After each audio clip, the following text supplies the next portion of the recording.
उन्नति पनि नि वास्तवमा आउनुभन्दा अगाडि सुरुमा मनमा आउनुपर्छ। प्रगति हरेक थोक नि तपाईँको जिन्दगीमा के घट्नेवाला छ नि त्यो कुरा तपाईँको नि जिन्दगीमा आउनुभन्दा अगाडि सुरुमा मनमा आउनुपर्छ।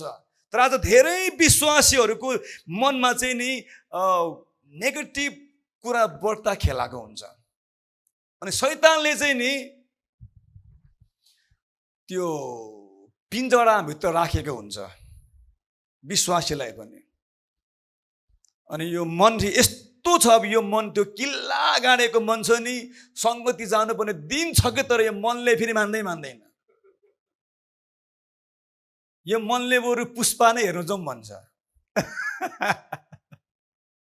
प्रार्थना गर्नुपर्ने समय हो, मोबाइलमा अलार्म पनि राखेकै हुन्छ, छिट्टै उठेर प्रार्थना गर्छु भनेर लगाएको पनि 1 वर्षै भइसक्यो अलार्म, तर त्यो प्रार्थना कहिले हुन सकेन। किनकि जब